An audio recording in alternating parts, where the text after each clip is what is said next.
Hey guys, today we're gonna be reacting. Yeah, reacting, and I'm gonna turn on Facecam right now. I have an afro, so don't judge me. Yeah, anyways, popcorn. Actually, you should not be able to see. I'm just gonna do this. Alright, much better. Today we're gonna be reacting to the My Girlfriend Ruined My Life, the Healthy Cow. Right? 3, 2, 1, go.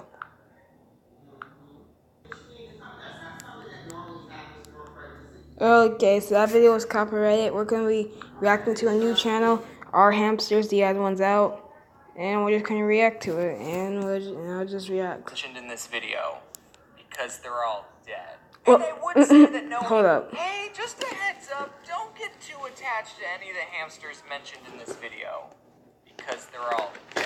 And I would say that no hamsters were harmed in the making of this video. Well, I mean, no hamsters were harmed while I made this video. They're all still dead. But some hamsters, they got harmed. Just keep watching. If there's anything I've learned that the internet just loves is stupid drama and cute animals. So I'm going to talk about all the cute hamsters that I've enslaved. Our family enslaved quite a lot. It was my twin sister who really wanted a pet hamster and bugged my mom to get one. And my mom, being super nice, bought her the cage, and we bought everything else, including a little black hamster. We named him Squeaks. And he liked to do this really cute thing where he put all of his food in his hamster wheel, and it was made of plastic so he could do that. And then late at night, he would just run in it, and it would sound like... It was like a more annoying maraca. I actually made a comic on paper inspired by this hamster. Wow, you got a hamster? Yeah, but he doesn't do much. Well, yeah, this type of hamster is nocturnal. Really? That means I'll hardly notice him. And then at night, he's trying to sleep, but the hamster is loud, and that's keeping him awake. And the joke is that he said he'd hardly notice him. Noticing him. It's not that funny. And I need to tell you about a dog that we have named Georgie. And actually, a little fun fact about Georgie. She was born on Election Day of 2004, which is a much cooler holiday to have a birthday on. It only comes once every 4 years. It's like leap year. More rare. So since George W. Bush won the 2004 election, we named our dog Georgie after him. Aww. And that also means that our 12th birthday was on the 2nd. I definitely won't be able to get this video out by that time, but still, happy birthday to you. Yay! So Georgie can get the birthday, because it's her birthday, and Poppy can get the girl, because she's a girl. Do you like it? I wonder if this tastes good. Oh. It's a huge waste of money. Anyway, back to rodents. This dog just loved to murder these animals. Well, I don't know if murder's the right word. No, murder's the right word. You have to understand that Georgie is a West Highland Terrier, and that breed is known for hunting small animals. So having Georgie and a hamster in the same house doesn't mix well. We had this little plastic hamster ball that we put Squeaks in sometimes. The first time we put Squeaks into his plastic ball, my older brother bowled him like a bowling ball. Peter, don't sue me. I was vegan for a week. And Georgie thought it was a treat just for her. A treat with a hard outer shell and a juicy middle. She would go straight up rabid wolf on that hamster ball. We didn't put Squeaks inside his hamster ball anymore after that. But there's even more to say about this hamster. One day, me and my sister came home from school and Squeaks was just gone. He escaped. Everyone check your pockets! Go! We looked everywhere and we couldn't find him. We had to keep a close eye on Georgie at all times. My sister put up missing posters around the house. I don't know if those helped. We made these traps out of dupe. Hold up. His sisters put missing posters in their house? What? Pockets! We looked everywhere and we couldn't find him. We had to keep a close eye on Georgie at all times. My sister put up missing posters around the house. I don't know if those helped. We made these traps out of Duplo. Did anyone else's parents get them Duplo instead of Legos? No? Only my parents were that lame? Alright, we built this box thing out of Duplo, and we made these stairs going up to the top of the box, and we put lettuce on each step, and the plan was that the hamster would walk up the stairs and fall in the box, because they're stupid, but the traps never worked. And all the hamsters we got in the future that also escaped, we made the same traps, and not once did they ever work. 4 days. Squeaks was missing for 4... Wouldn't they be dead? Sorry. 4 days. We found his body inside the wall. He was alive! My dad was sitting on the couch relaxing. It was dead quiet, and he just heard the faintest Squeaks was inside the wall. We think he got in through our laundry chute. I don't know what I would do if my kid's hamster was inside the wall of my house. Well, kids, now's an important time I teach you about death. My dad ended up cutting 3 holes in the wall and lured Squeaks out with some lettuce. Poor thing, he was probably starving. Hopefully he kept some extra food in his cheeks. So even being tormented by the dog and getting stuck in the wall for 4 days, Squeaks still lived a fulfilling 2 years of life.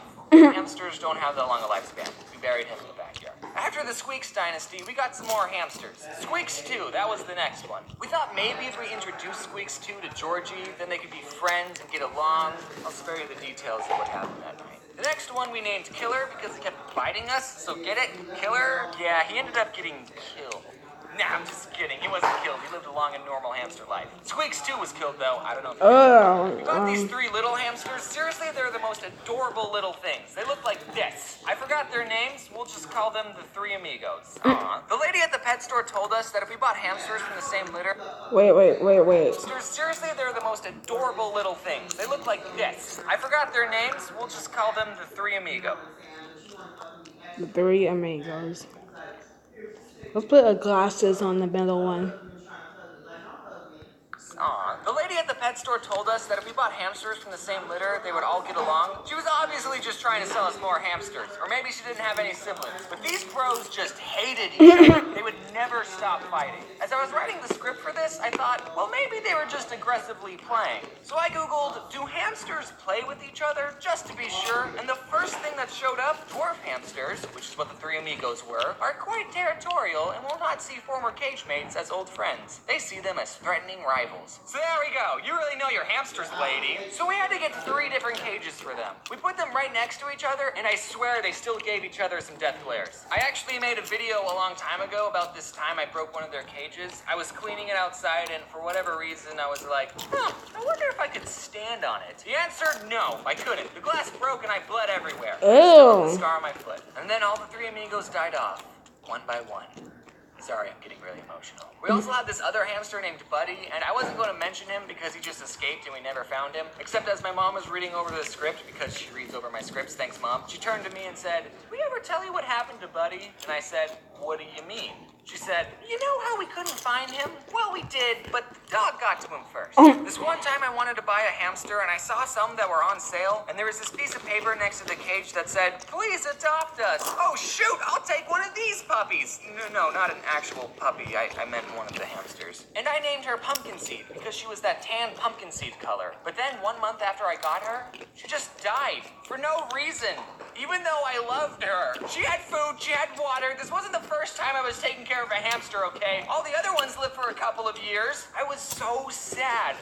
I totally got gypped. No wonder they were on sale. They were all halfway to death's door. I mean, I only had the hamster for a month. I didn't get that emotionally attached to it. But then later, I got a different hamster that I paid full price for, and I named her Gumball. Unlike all the other hamsters that were technically my sisters, this hamster was all mine, and she didn't have anything traumatic happen to her. She had a good hamster life. I was pretty sad when Gumball died. We lavished these hamsters, okay? We loved them. At least my sister did. She cried when they died and made little gravestones for them. Our mom used to always say, there's no point in being a skinny hamster. She gave them a lot of treats. So much, though, that it got to the point that the hamster would come out looking for my mom just by the sound of her voice. All in all, there's about 7 dead hamsters buried in our backyard. Rip in peace, little bros. Oh, Jose, can you see?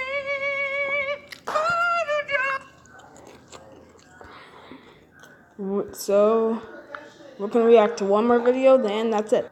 This next video is by the same person, except it's called Conversation Starters. It's so easy to start a conversation. Now, what do you mean? I'm going to go out on a limb here and say that you, yes, you watching this right now, are an introvert. Yep. How do I know this? Because you're watching YouTube videos instead of being outside. What are you doing on the computer?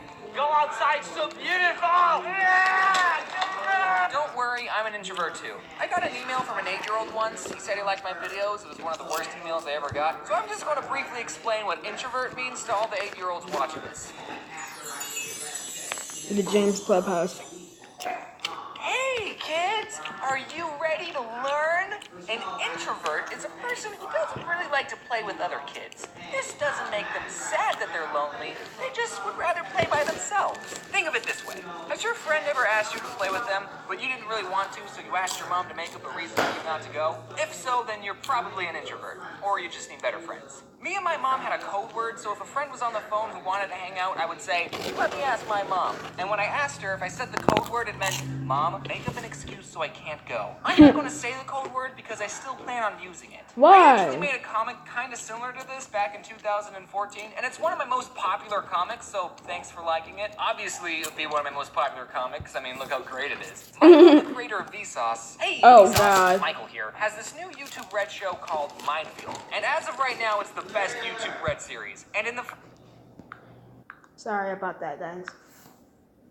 first episode, Michael goes into an isolation room for 3 days. What? He has no technology, he's all by himself for 3 days. When I first saw this, I thought, hey, maybe I should try that. Yeah, 3 days of nothing but your own thoughts. I can think of comic ideas, I can write a book, and I don't even have to write any of these ideas down because everything I say is being recorded. This could be my next vacation. Also, speaking of YouTube Red, hey Susan, I heard you had a new spot open for a Red series. I have this great idea called YouTuber Swap. It's like Wife Swap, but with YouTubers. Just hit me up if you're interested. Now, don't get the wrong idea that I'm someone who hates people. I don't. It's just, if we're strangers, then I'd rather not talk to you. Unless you're a stranger who's a fan of my videos. Okay, we can talk about me all day. Bringing up a point from the last video, don't be afraid to talk to me. You know, every YouTuber is in a weird position with their fans because if you meet me, you already have a pretty good idea of who I am as a person. For instance, you know how long I wet the bed. But for me, I have no clue how long you wet the bed. So, what are we talking about? I'm okay with having a conversation with people, okay? It's just that I'm never the one who starts the conversation.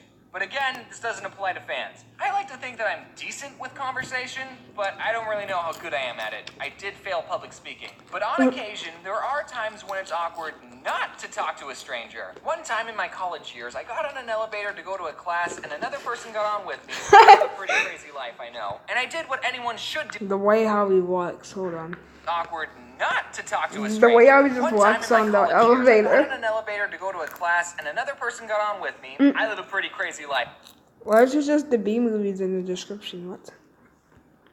I know. And I did what anyone should do in that situation. I didn't say anything to the other person. But then when we got on our floor, you know how the elevator doors are supposed to open? Well, this time it didn't. The doors didn't open. This is an introvert's worst nightmare, by the way. And it wasn't one of those elevators that you could fit a king-size bed into. This elevator was about the size of a red box. Is the door going to open? Seems like it should open by now. What do you do in that situation? You can't not talk to the person you're now trapped with. So, what class are you going to? Physics? Oh, that makes sense, because this is a science building. Enough time had passed where we started looking up the school's number to tell them that we were stuck, which is what you're supposed to do, right? There's not like a button on the elevator that you can press to call for help, right? But luckily, while we were doing that, for whatever reason, after a solid 2 minutes, the door decided to open. And just the wave of relief that went over me and this kid. Oh, I thought we'd be in there for hours. I hope I never see you again. Same. And that's why I'm never going in an elevator again. It's too risky. I think the problem I have is that I'm bad at starting conversations. Normally, if I'm talking to someone who I don't know, I'll ask, so, how was your day? But if your day was anything but good, I don't want to hear it. My dog died. Yeah, they do that. Starting a conversation is so hard. I only know like 3 good conversation starters. The first one is, how was your day? And if that doesn't work, I start talking about all this crazy weather we're having. And in Arizona, there's really only one weather. Hot. Although it did rain like 2 weeks ago. And lastly, if I have nothing else to ask, I hit them with a really hard question. What color is your toothbrush? Mine's red. To start a conversation, sometimes people will ask, what's your favorite blank? I have nothing against these types of questions. I think it tells you a lot about the person you're talking to. But there's one form of this question that I really hate. And it's the question, what's your favorite candy bar? And I hate this question because my favorite candy bar, and I will stick by my answer no matter what you think, is M&M's. That is not a candy bar. What the heck? M&M's is something that you like. A candy bar is like something like Snickers, Hershey's, stuff like that. That is not a candy bar. It's not candy Exactly. bar. Ow! What an astute observation! I'm I'm a very simple man, all right? I like my chocolate pure. Sometimes when people ask this, I think, I should just say Twix. People won't get mad if I say Twix. But then I remember, screw Twix, I like M&Ms. But James, why don't you just say Hershey's bar? Because Hershey's makes a mess on your hands, and they don't come in a convenient bite-sized pieces, while M&M's hard outer shell improves their overall texture. Why am I even having this argument? I had a friend tell me, well, James, I really like Smarties, but Really? I know they're not a bar, so I don't say they're my favorite candy bar. First of all, dude, Smarties? Really? That's your favorite candy? And second of all, the person asking the question honestly doesn't care what my answer is. Why are you asking such a specific question? You're excluding so much other candy. Candy bars are exclusively chocolate. What if my favorite candy isn't chocolate? What if it's Smarties? Whoa, did you guys see what I just did there? I was talking about M&Ms for like a whole minute. I was having a You did. conversation. All because I was arguing why M&Ms are my favorite candy bar. So that's it. That's how you talk to people. You disagree with everything they say and then argue about it. So everyone watching, argue about your favorite candy bar down in the comments. Here's some fun little odd ones out trivia. I record the audio for these end cards last. Also, you might notice some Caterpillar fan art, and if you don't get that reference, then you should probably follow me on Twitter. Sick right now? Alright guys, I'm gonna end the video here. Smash the like button, leave a like, go to the other ones out, channel, subscribe, hit that bell notification. And see you guys next time.